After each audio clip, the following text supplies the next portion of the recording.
উপবাস পার্বণের দিনে চটজলদি সুস্বাদু কিছু রান্না করতে চাইলে আপনি এই পায়েসকে তৈরি করতে পারেন।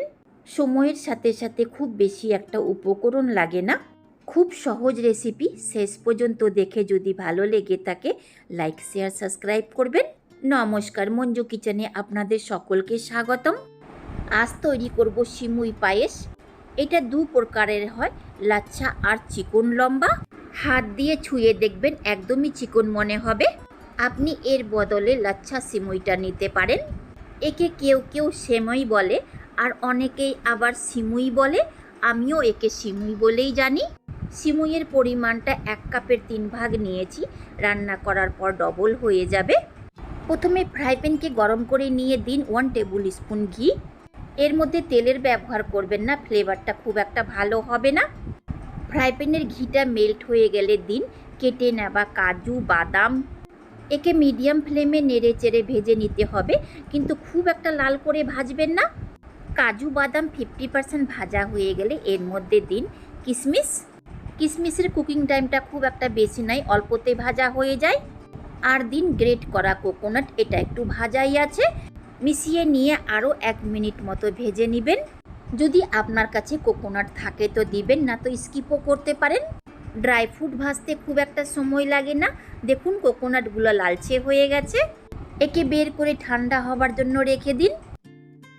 সেই ফ্রাই প্যানে আবার দিন 1 টেবিল স্পুন ঘি।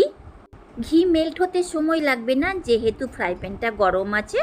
ঘিয়ের উপর দিন সিমুই আর ফ্লেমকে লো মিডিয়াম রাখুন। নেড়ে চেড়ে ঘিয়ের সাথে মিশিয়ে নিয়ে একে লালচে হওয়া পর্যন্ত ভেজে নিন। লো মিডিয়াম ফ্লেমে একে ভাজতে 4 থেকে 5 মিনিটের সময় লাগবে। দেখুন লালচে হওয়া পর্যন্ত ভাজা হয়ে গেছে। এর থেকে বেশি ভাজবেন না, খেতে পুরা পুরা লাগবে। এর উপরেই দেব ফুল ক্রিম দুধ, এটা গরম করা আছে। বা সিমুইকে ভেজে নিয়ে গরম দুধে দিয়ে দিন। এর মধ্যে দিন ছোট্ট একটা টুকরো দারচিনি আর এলাচ পাউডার। আপনি গোটা এলাচও দিতে পারেন। ভালো করে নেড়ে চেড়ে মিশিয়ে নিন, যেন তলাতে একটুকু সিমুইয়ের দলা না থাকে। আর মিডিয়াম ফ্লেমে 1 থেকে 2 মিনিট এইভাবেই নেড়ে চেড়ে রান্না করে নিন। দিন এর মধ্যে ভেজে নেওয়া ড্রাই ফ্রুট। ভালো করে মিশিয়ে নিয়ে একে বলক ওঠা পর্যন্ত রান্না করুন। তাছাড়া দুধ গরম ছিল, বলক উঠতে সময় লাগবে না। দেখুন সিমুই দুধের মধ্যে বলক উঠতে শুরু করে দিয়েছে। একইভাবে নেড়ে চেড়ে আরও ভালো বলক ওঠা পর্যন্ত রান্না করার পর দিন কনডেন্সড মিল্ক। যতটা সিমুই নিয়েছিলাম ততটাই কনডেন্সড মিল্ক দিয়েছি। আপনি এর বদলে চিনি বা গুড় দিতে পারেন। এই কনডেন্সড মিল্কটা বাড়িতে তৈরি করা, তাই খুব একটা মিষ্টি নেই। মিষ্টির পরিমাণটা আপনি নিজের স্বাদ মতো দেবেন। মিশিয়ে নিয়ে ভালো বলক ওঠা পর্যন্ত রান্না করে নিতে হবে।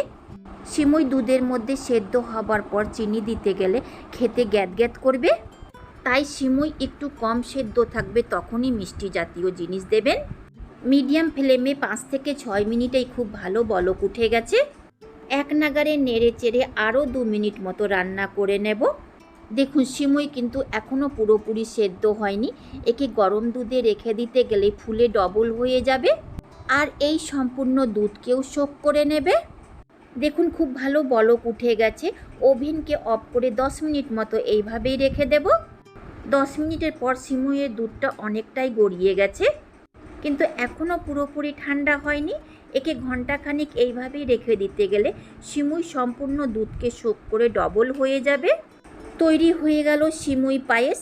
একে একটা মিক্সিং বোলে বের করে নেব। এইভাবে সিমুই পায়েস বানিয়ে ফ্রিজে রেখে 2-3 দিন ধরে খেতে পারবেন। উপোসের দিনে হোক বা ঘরোয়া অনুষ্ঠানে অতিথি আপ্যায়নের জন্য এই পায়েস তৈরি করতে পারেন। প্রচুর সুস্বাদু একটি ডেজার্ট। এই পায়েসকে আপনি রুটি, পরোটা, লুচির সঙ্গে খেতে পারেন বা ছোটোখাটো খিদাতেও চটজলদি বানিয়ে খেতে পারবেন। একে গার্নিশিং করব ভেজে নেওয়া ড্রাই ফ্রুট দিয়ে। আপনি নিজের পছন্দের ড্রাই ফ্রুট দিয়েও গার্নিশিং করতে পারেন। ওপর থেকে একটু কেশর ছড়িয়ে দেব। এই কেশরকে আপনি আগেও দিতে পারেন। সহজে তৈরি হওয়া এই সিমুই পায়েস যদি ভালো লেগে থাকে একবার ট্রাই করে দেখতে পারেন। আর পছন্দ হতে গেলে লাইক শেয়ার সাবস্ক্রাইব করবেন। পাশে আসা বেল আইকনকেও প্রেস করবেন। আমি যখনই কোনো নতুন ভিডিও আপলোড করব তার নোটিফিকেশান আপনি পাবেন। এই ডেজার্টটা শেষ পর্যন্ত দেখার জন্য অনেক ধন্যবাদ।